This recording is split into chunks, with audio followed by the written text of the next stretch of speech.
Hey everybody, Shu here.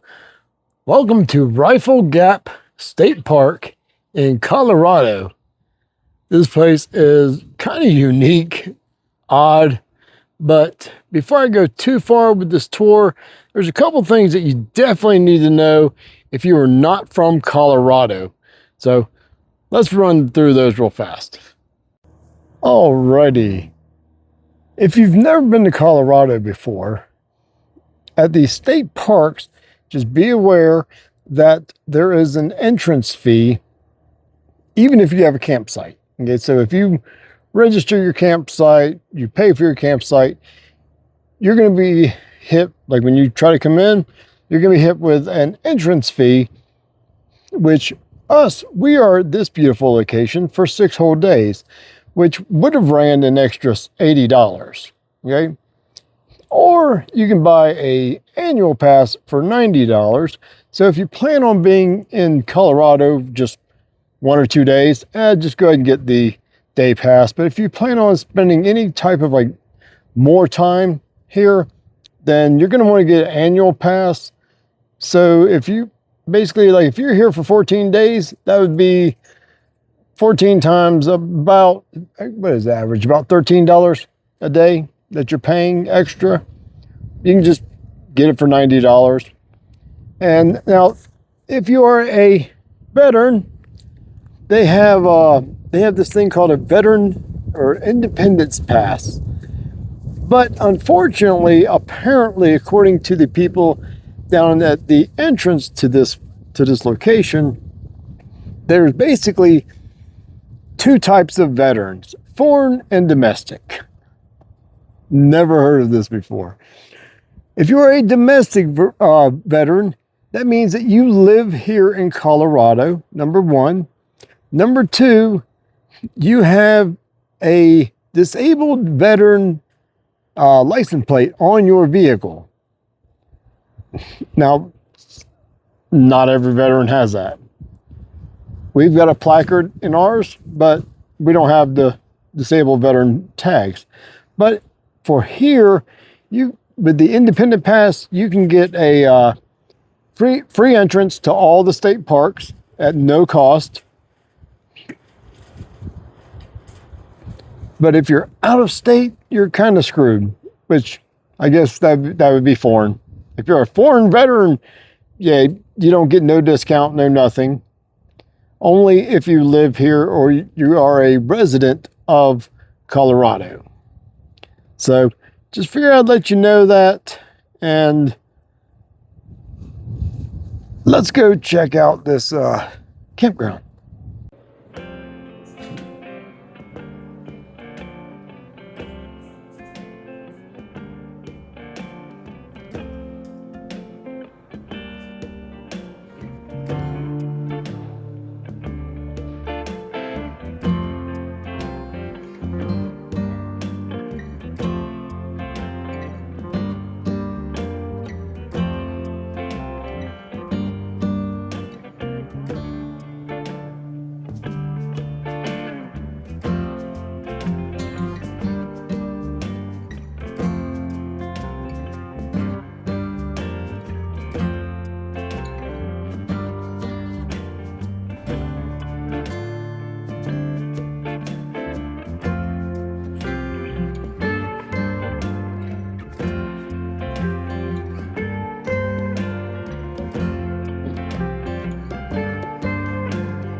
Alrighty, welcome to Rifle Gap State Park in Colorado, right outside of the town of Rifle, which is that direction somewhere.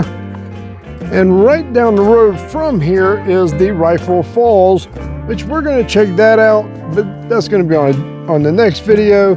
For now, we're just going to do a tour through the campground and check out this lake. Pretty cool place.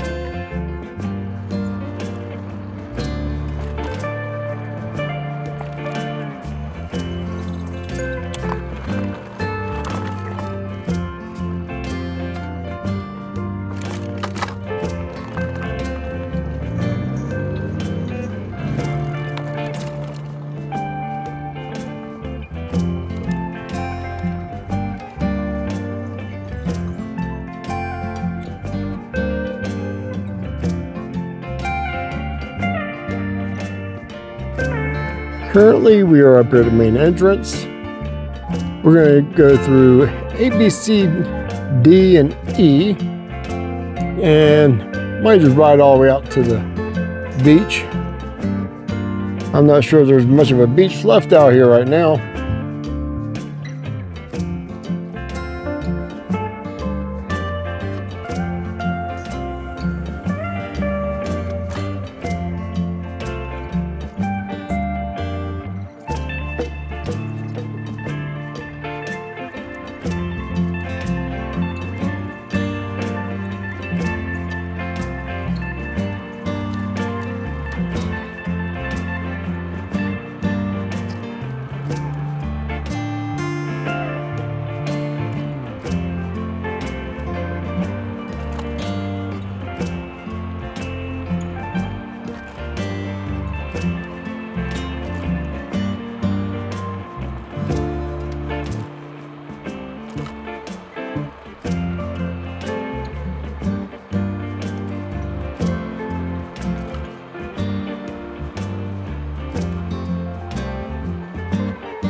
And this is the Cottonwood Campground.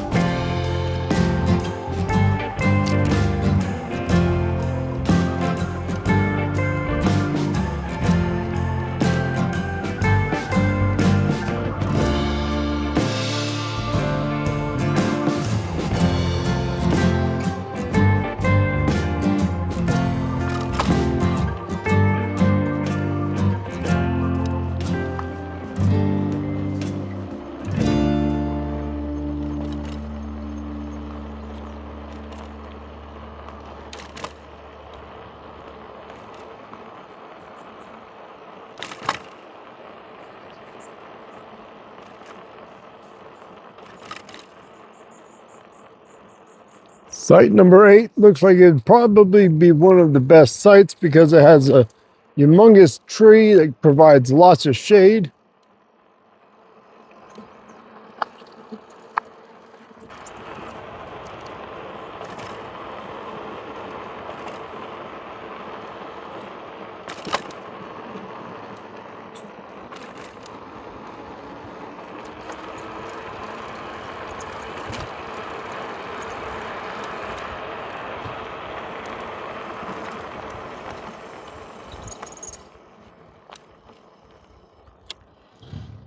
And I like the way this is set up, so you can pump and dump 2 different vehicles or 2 different RVs at the same time. They have signs for non-potable water at the dump, but I don't see no signs that say anything about potable water. So it's always best if you don't know, don't test it, because there's probably a really good reason why they don't put it on the sign or on the pole. Now each one, almost all of these sites here have potable water and electric, and most of them have sewage too. So I would just refill at your site.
These are the Lake View campsites.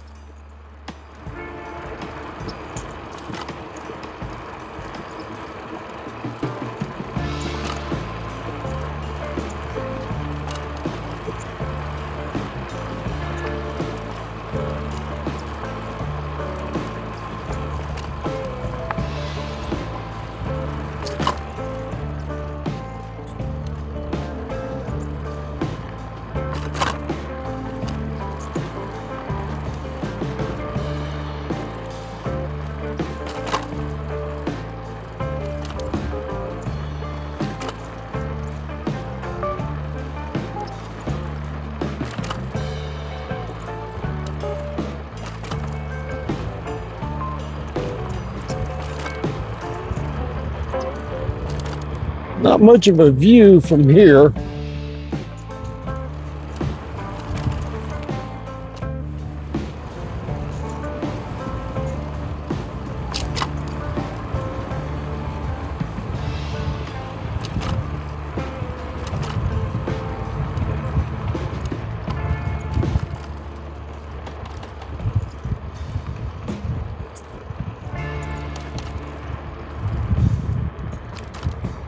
Nice big bathroom here.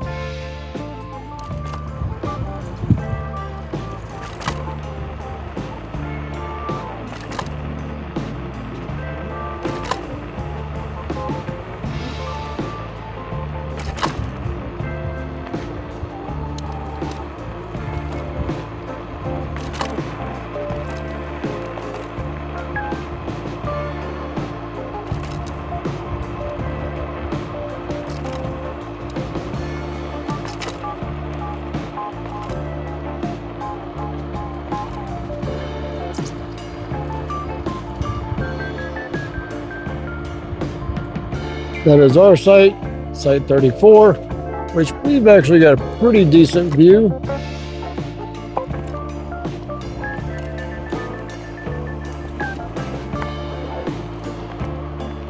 Now these are walk-up tent sites.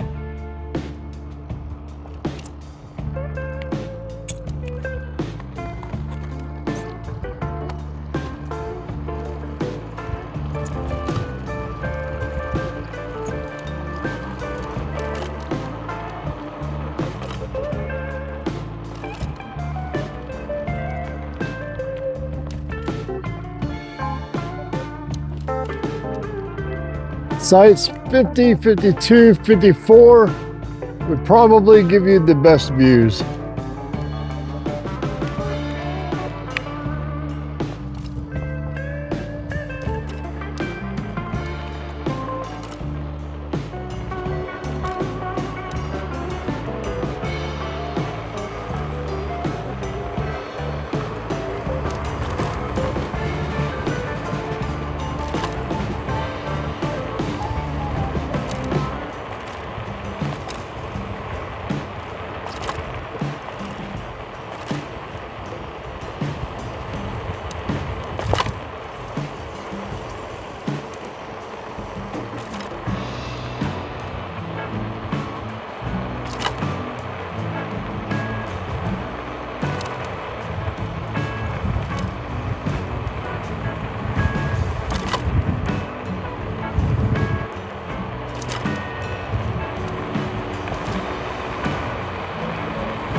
And this is the Cedar Campground, which puts you almost on the lake, which we'll take a spin through there.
Then we have the Sage Campground.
One thing I don't understand is normally blue would be potable water, but all of their spigots are green. I'm not exactly sure why, but normally the universal color for potable water is blue. Just figured I'd point that out.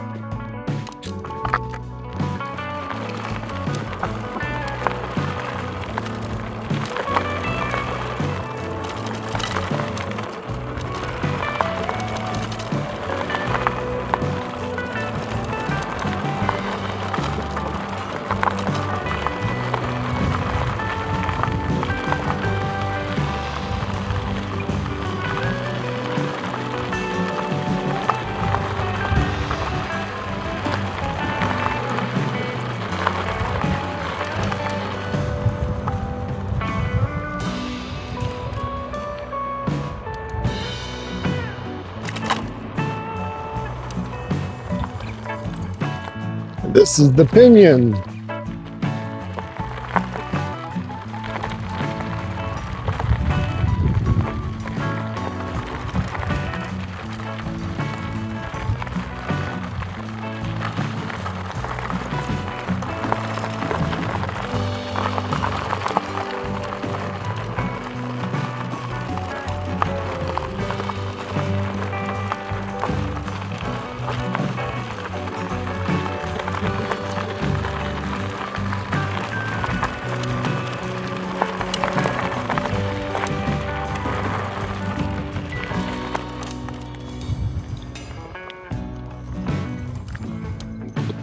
Now, way down this road, to give you an idea where I'm at, here's the boat ramp.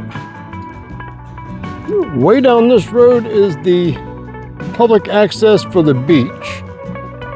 And I'm not sure they have a beach anymore right now, but we're gonna go check out the boat ramp.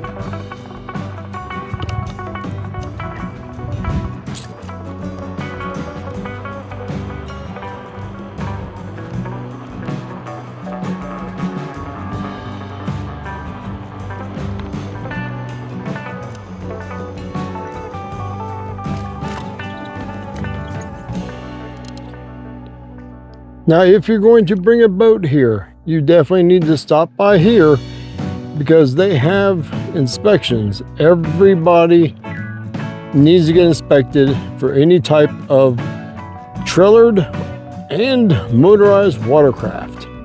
So you need to swing by here first before you even go near that water.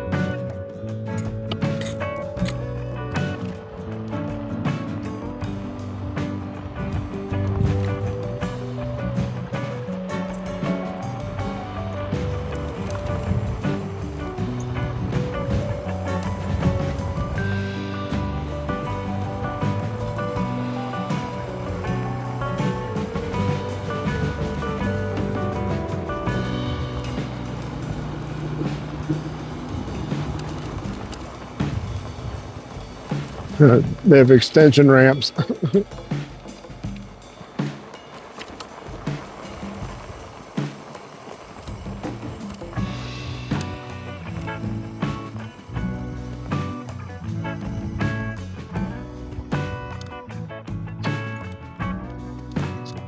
Now I was mentioning about the beach. Let's see if I can. There is no beach. You're going to be going through a lot of mud to try to get to that water.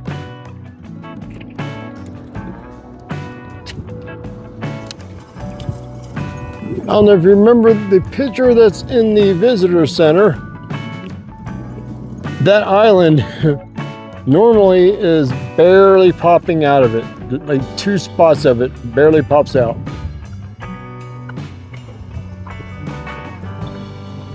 You can see where the water is down here, and the ramp is way up there. Normally, there's the water line. Let me see if I can get closer. The water line is way up here, so you can see that this lake or reservoir is very, very low.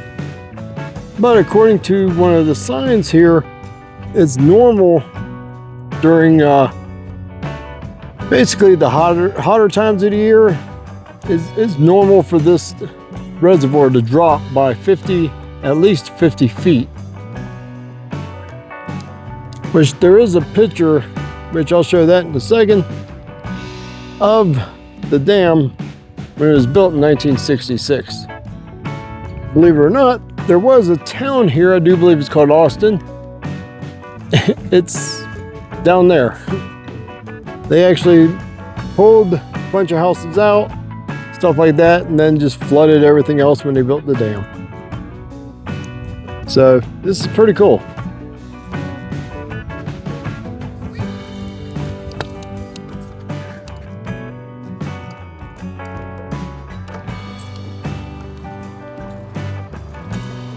Okay. Odd.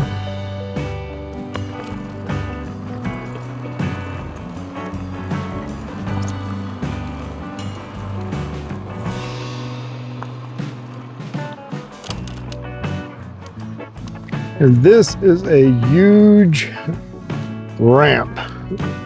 If your brakes give out on you, you're gonna have a fun day.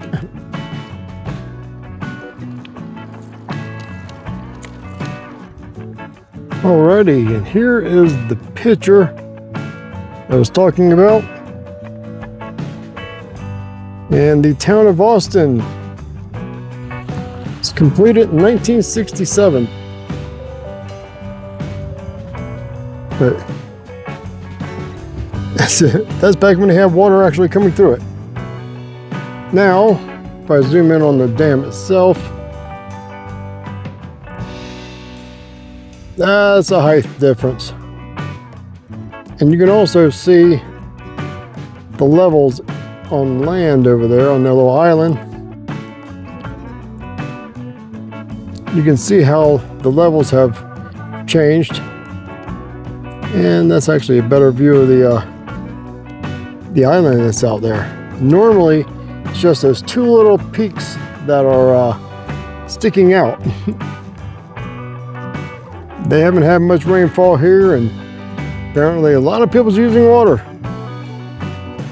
From this point here, you can actually see where the lake has eroded the shoreline.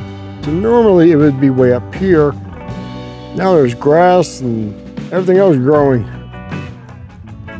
since the water ain't here. Hopefully this place will fill back up because it's very, very, very tiny with hardly no water. Now your basic lake view site, like this is number 32, has, I'll just call it water. You have a sewage connection, and you have electrical, which this is supplied with a 50 amp, a 30 amp, and a 15 amp. So they can accommodate almost any type of RV. You get a covered picnic area, picnic table, and a fire pit, which right now the entire state is in a stage 2 fire ban. So nobody's going to be making any type of fires here at all. One of the neat things about here is the way that these mountains are set up. It actually creates like little micro weather conditions, or I guess you could say, like micro climates. You'll be sitting here one minute and it's 100 degrees. Then all of a sudden, these clouds just instantly form just above the mountains, and you get like a mist of rain. Cools it all down, then the whole process starts over again. So it's a really cool place, actually. And if you're in Site 34, or probably worse off these, just ignore the big sewage field here. Not sure why everything looks dead in there for, but I do believe these are for the pump outs.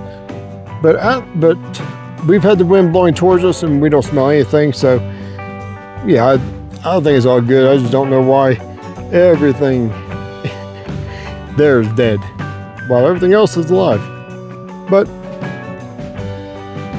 hope you enjoyed this. If you did, just throw a thumbs up. Kind of helps the channel out. And until next time, y'all stay safe out there.